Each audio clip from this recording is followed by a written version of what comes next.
လည်းမင်္ဂလာပါအဲ့တော့ကျွန်တော်တို့ lesson အခု15ရောက်ပြီပေါ့နော် basic lesson ရဲ့ကျွန်တော်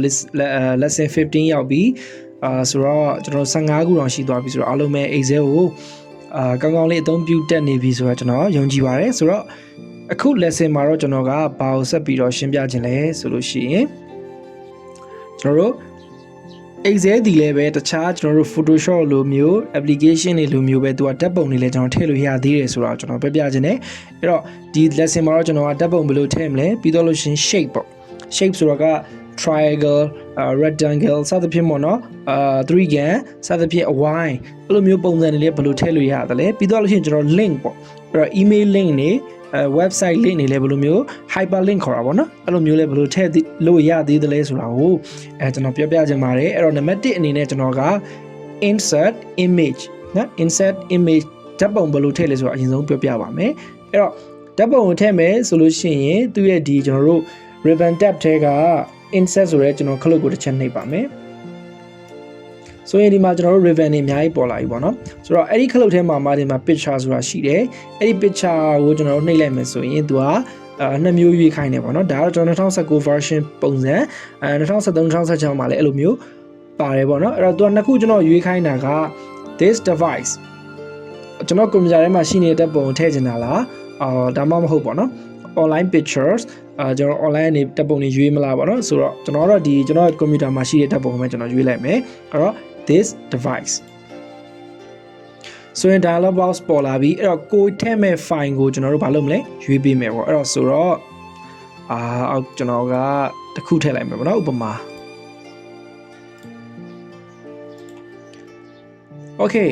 ဆိုလို့ရှိရင်ဓာတ်ပုံကြီးတစ်ခုလုံးဒီ Excel ထဲကိုကျွန်တော်တို့ရောက်လာပြီဆိုတော့ကျွန်တော်ဓာတ်ပုံကအရင်ကြီးရဗျအရင်ကြီးတဲ့အခါမှာသူကကျွန်တော် site ကိုကျွန်တော်ချုပ်လို့ရတယ်ချုပ်ဘယ်လိုပုံစံချုပ်မလဲဆိုလို့ရှိရင်သူ့မှာဒီအောက်အနားလေးတွေထောက်အနားလေးမှာသူကဘာပါလဲဆိုလို့ရှိရင်အဝိုင်းလေးတွေပါတယ်အဲ့ဒီအလုံးလေးတွေကိုကျွန်တော်တစ်ချက်ထိလိုက်လို့ရှိရင်ကလစ်ကိုအဲ့အလုံးလေးပေါ်မှာဖိပြီးတော့ကျွန်တော်တို့ဘေးပဲညာသလိုဆွဲလို့ရဖိလိုက်ပြီဆိုတော့အပေါင်းလက္ခဏာလေးဖြစ်သွားတယ်အဲ့ဒါကိုကျွန်တော်ဒီလိုမျိုးဆွဲလိုက်မယ်နော်အပေါ်တွန်းတင်လိုက်ရင်သေးသွားမယ်ဘေးကိုသေးချင်တယ်ဆိုရင်တို့ဘေးကိုကျွန်တော်တို့တွန်းတင်လိုက်မယ်ဖိပြီးတော့နော်အဲ့ဒီအလုံးလေးတွေကိုကျွန်တော်တို့ကလစ်ကိုဖိပြီးတော့အပေါ်တွန်းတင်လိုက်မယ်တဖြည်းဖြည်းနဲ့ကျွန်တော် site သေးသွားပြီဆိုလို့ရှိရင်ဒီဓာတ်ပုံကြီးပေါ်မှာကလစ်ကိုဖိလိုက်မယ်ဒါဆိုလို့ရှိရင်ဒီဓာတ်ပုံတစ်ခုလုံးပေါ်မှာကျွန်တော် mouse မှာရှိတဲ့ကလစ်ကိုဖိပြီးတော့မလွတ်ဖဲနဲ့ကျွန်တော်တို့ဆွဲမယ် exam မှာဒီလိုမျိုးဆွဲတာကိုခဏခဏကြုံဘူးတယ်နော်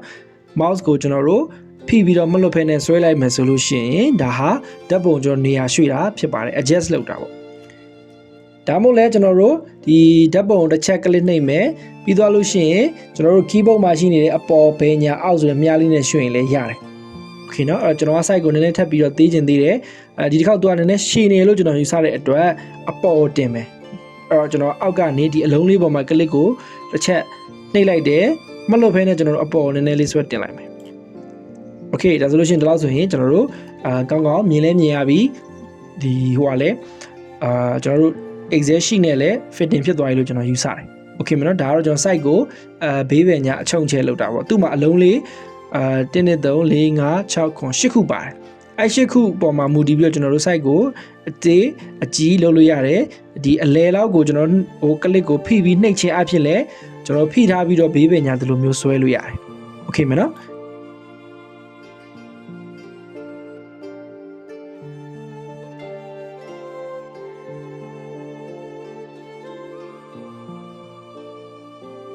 ်ဒါတော့ကျွန်တော်တို့ဓာတ်ပုံထည့်တယ်ဓာတ်ပုံ site သေးတာကိုကျွန်တော်ပြောပြခဲ့တာဖြစ်တယ်အဲ့တော့နောက်တစ်ခုကတော့ကျွန်တော် shape shape ကကြတော့ကျွန်တော်ဒီ insert ထဲမှာပဲရှိတယ် insert ပြီးတော့လို့ရှိရင်ဒီမှာ shape ဆိုတာရှိတယ်နော်သေးသေးလေးဖြစ်နေတဲ့အပေါ်ထောင်လေးမှာတချို့ Excel version တွေမှာလည်းနည်းနည်းကြီးတယ်အဲ့စလုံးကအဲ့ shape ပေးနာကကျွန်တော်တို့မြားလေးကိုနှိပ်လိုက်မယ်ဆိုရင်ဒီလိုမျိုး shape ပုံစံတွေအများကြီးကြာတယ်အဲ့တော့ကိုကြိုက်တဲ့ shape ကိုကျွန်တော်တို့ရွေးမယ်ကျွန်တော်ကတော့ဒီ၄တောင်ပေါ့နော်၄တောင်လေး rectangle ပဲကျွန်တော်ရွေးလိုက်မယ် okay ကလစ်တစ်ချက်နှိပ်လိုက်မယ်ဆိုရင်ကျွန်တော်ဒီမှာအပေါင်းလက္ခဏာပုံစံလေးဖြစ်သွားပြီအဲ့ဒါကကျွန်တော်တို့ဘယ်နေရာအထိယူမလဲဆိုတော့သူရွေးခိုင်းတဲ့ဟိုဟာလေးပေါ့နော်အဲ့ဆိုတော့ကျွန်တော်တို့ခုနလိုပဲကလစ်ကိုဖိမယ်မလွတ်နဲ့ပြီးကြိုက်တဲ့နေရာကိုကျွန်တော်တို့ရွေးအဲ့တော့4000ကွက်ကလေးကိုကျွန်တော်ဒီလိုရှည်ရှည်လေးကျွန်တော်ရွေးလိုက်မယ်ကိုလိုချင်တဲ့နေရာရောက်ပြီဆိုမှကလစ်ကိုလွှတ်လိုက်ပါဖိတာတော့လွှတ်လိုက်ပါဒါဆိုလို့ရှိရင်ဒီမှာ လေးတောင်အပြောင်လေးပေါ်လာပါပြီအဲ့တော့အဲ့ဒီ shape တစ်ခုကိုဆွဲလိုက်အတိုင်းမှာ shape format ဆိုတဲ့ drawing 2ကသူကသူတီးတဲ့ထပ်ပြီးပေါ်လာပါတယ်အရင်တော့မရှိဘူးเนาะဒီ shape ကိုဆွဲလိုက်တော့မှဒီမှာ shape format ဆိုပြီးပေါ်လာတာဖြစ်တယ်အဲ့တော့ကျွန်တော်တို့ဘာတွေပြောင်းလို့ရသေးလဲဆိုရင်ဒီ shape fill လို့ခေါ်တဲ့အရောင်ပြောင်းလို့ရတယ် shape outline shape ကိုပေါင်ခတ်တယ်ပေါ့နော် shape effect တွေထည့်လို့ရတယ်ပြီးတော့လို့ရှိရင်ဒီမှာဒီဘေးမြားသေးသေးလေးကိုနှိပ်မှဆိုရင် MOI more ပေါ့နောက်ထပ်ဘာတွေရှိသေးလဲဆိုရင်ဒါတော့အရောင်တွေပေါ့လေနော်အဲ့တော့ကျွန်တော်တို့ဒီမှာအရောင် color တစ်ခုကိုကျွန်တော်ရွေးလိုက်တယ် okay ဒါဆိုလို့ရှိရင်တခြားနေရာမှာ click တစ်ချက်ပြန်နှိပ်လိုက်ခြင်းအပြင်ဒီ shape လုပ်တဲ့ပုံစံပြီးသွားပြီအဲ့တော့ကျွန်တော်တို့ကပြောင်းကျင်သေးတယ်ဆိုရင်အဲ့ဒီ shape ပေါ်မှာပဲ click တစ်ချက်ပြန်နှိပ်ဒါဆိုလို့ရှိရင်ဒီမှာပြန်ပေါ်လာမယ်အဲ့ဒီ shape format ကိုပြန်နှိပ်ဆိုရင်ဒီခုနလိုမျိုးကျွန်တော်အရောင်ပြောင်းတာတွေထပ်ပြီးတော့ပြန်လုပ်လို့ရမယ်ပြန်ပြီးတော့ထွက်ချင်တယ်ဆိုရင်တခြား cell တစ်ကွက်မှာ click ပြန်နှိပ်ပေးလိုက်ပေါ့အခုလိုမျိုးနော်ဒါဆိုရင်ကျွန်တော်တို့shape ပုံစံလေးထည့်တဲ့ပုံစံဖြစ်ပါတယ်အခုကကျွန်တော်၄တောင်ဝက်ကိုစမ်းပြီးထည့်ပြထားတာဖြစ်တယ်โอเคအားလုံးနားလည်မယ်ထင်တယ်နော်ဒီ insert ထဲကဒီ shape ကိုကျွန်တော်တို့ရွေးပြီးတော့ကိုကြိုက်တဲ့ပုံစံထည့်တာဖြစ်ပါတယ်โอเคလိုက်ပြီးတော့လေ့ကျင့်ကြည့်ပါနားမလည်ကျွန်တော်လာပြန်မေးလို့ရပါတယ် Viber ဒီမှာဖုန်းနံပါတ်ကျွန်တော်ပေးထားပါတယ်ဆိုတော့โอเคနောက်တစ်ခုကကျွန်တော်ကျွန်တော်ပြောခဲ့တဲ့ hyperlink ဆိုတာကဘာလို့တာလဲဆိုရင်ကျွန်တော်တို့ဒီ Excel format ကို sorry ပေါ့နော် Excel file ကိုကျွန်တော်ပေးလိုက်ခြင်းအပြင်ကျွန်တော်တို့ရဲ့ကိုယ်ပိုင် website တော်၎င်းကိုယ်ပိုင် email တော်၎င်းတခါတည်းထည့်ပေးလိုက်တာဒါမျိုးလုပ်လို့ရဒီမှာဆိုလို့ရှိရင်ကျွန်တော်ရေးထားပေးရဲ့ www.excelspring.net ဒါကျွန်တော်ရဲ့ကိုယ်ပိုင် website ဖြစ်တယ်အဲ့တော့ website မှာဘာတွေတင်ထားဆိုလေ့လာခြင်းနေဆိုရင်ကျွန်တော်တို့ကအပြင်တစ်ခါထွက်မယ်ထွက်ပြီးတော့စာရိုက်ထည့်ရမယ်ဒါမျိုးမဖြစ်အောင်ကျွန်တော်တခါတည်းဒီဓာတ်ပုံမှာ hyperlink ထည့်ပေးလိုက်မယ်ဘယ်လိုထည့်ရသလဲဆိုရင်ကျွန်တော်တို့အရင်ဆုံးဒီဓာတ်ပုံကိုတစ်ချက် click နှိပ်မယ်ပြီးတော့ခုနဒီ insert ထဲပဲကျွန်တော်ပြန်သွားမယ်အဲ့ဒီ insert ထဲမှာ hyperlink ဆိုတာဒီမှာ link ဆိုတာရှိတယ် link link okay နော်အဲ့ဒါကိုကျွန်တော်ကဘာလုံးပုံလေးနဲ့အဲ့ဒီဟာကိုကျွန်တော်တစ်ချက် click နှိပ်လိုက်မယ်ဆိုရင်သူကဒီမှာ dialog box တစ်ခုထပ်ပေါ်လာတယ်အဲ့တော့ကျွန်တော်တို့ဒီမှာ existing file or web page ဆိုတဲ့ဟာကိုကျွန်တော်ရွေးချင်တယ်အဲ့ဒီ existing file or web page ဆိုတဲ့နေရာမှာကျွန်တော်တို့ကကိုယ့်ရဲ့ကိုယ်ပိုင် website ရှိရင်ထည့်လို့ရတယ်ဒီမှာ address ဆိုတဲ့နေရာမှာအဲ့တော့ကျွန်တော်ရဲ့ကိုယ်ပိုင် website ဖြစ်တဲ့ www.excelspring.net ဆိုပြီးကျွန်တော်ရိုက်လိုက်တယ်ပြီးတော့ရင် okay နှိပ်ပေးလိုက်မယ်ပြီးတော့ကျွန်တော်တို့ဒီဓာတ်ပုံကိုရွေးထားတာကိုကျွန်တော်ဖျောက်ချင်တဲ့အတွက်တခြား cell ကွက်တဲ့နေရာမှာကျွန်တော်တို့တစ်ချက်လေးပြန် click ပေးလိုက်မယ်တစ်ချက်နှိပ်လိုက်မယ်နော် okay ဒါဆိုလို့ရှိရင်ကျွန်တော်ဒီဓာတ်ပုံကိုဒီတစ်ခေါက်မှာပြန်ပြီးတော့နှိပ်မယ်ဆိုလို့ရှိရင်လက်ပုံလေးပုံနေတာတွေ့ရလိမ့်မယ်အဲ့တော့ကျွန်တော် click တစ်ချက်နှိပ်လိုက်ခြင်းအပြင်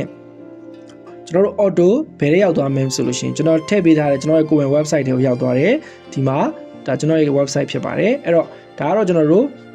ဒီပေါ့နော် Excel မှာ hyperlink ဘယ်လိုထည့်လဲဆိုတာကိုကျွန်တော်အနေနဲ့ပြောပြပေးသွားတာဖြစ်ပါတယ်ဆိုရင်ကျွန်တော်ပြန်ပြီးတော့ဒီဘက်ကိုပြန်သွားလိုက်မယ်အဲ့တော့သူ့မှာနောက်ထပ် email လည်းထည့်လို့ရတယ်ပေါ့နော် email ထည့်ခြင်းလဲဆိုလို့ရှိရင်ကြတော့ကျွန်တော်တို့ကခုနဒီ link ဆိုတဲ့နေရာကိုကျွန်တော်တို့ဒီ email address ဆိုတဲ့နေရာမှာကိုယ့်ရဲ့ email address ကိုဒီမှာထည့်လိုက်မယ် okay နှိပ်လိုက်မယ်ဆိုရင်လည်းဘာဖြစ်လဲအတူတူပါပဲတကယ်လို့ကျွန်တော်တို့ကဒီပေါ်မှာလက်ပုံမဲ့ပုံနေလို့ပြန်ပြီးဘယ်လိုဖြတ်ရမလဲပြန်ပြီးတော့ခုနလို email ဘယ်လိုပြောင်းရမလဲဆိုရင်ဒီတစ်ခါကျတော့ကျွန်တော်တို့ကရိုးကျွန်တော်နှိပ်နေကြ mouse မှာရှိနေ left click ကိုမနှိပ်ဖက်နဲ့ဘာကိုနှိပ်မလဲဆိုရင်ကျွန်တော် right click ကိုနှိပ်ရနော် right click ကိုနှိပ်တော့မှဒီမှာ edit နော် edit ဆိုတဲ့ link တွေပေါ်လာတယ်ဒါတွေကျွန်တော်နောက်ပိုင်းသင်ခန်းစာတွေမှာလည်းဆက်ပြီးတော့ပြောပြပေးသွားမှာပဲဆိုတော့ဒီနေ့ဒါဆိုရင်ကျွန်တော်ရှင်းပြခဲ့တဲ့ image ဘယ်လိုထည့်လဲပြီးတော့ဒီလိုမျိုး shape ကိုဘယ်လိုထည့်လဲပြီးတော့ hyperlink နော်ကိုယ့်ရဲ့ link တွေ website တွေ email တွေဘယ်လိုထည့်ရသလဲဆိုတာကို lesson 50မှာအားလုံးပဲနားလည်ပြီလို့ကျွန်တော်ယူဆတယ်ဆိုလို့ရှိရင်ကျွန်တော် lesson 16မှာပြန်ပြီးတော့ဆုံပါမယ် basic lesson ကိုလည်းအားလုံးပဲပျော်ရွှင်စွာလေ့လာနိုင်ပါစေကျွန်တော်ဆုတောင်းပေးပါတယ်အားလုံးကျေးဇူးအများကြီးတင်ပါတယ်ခင်ဗျာ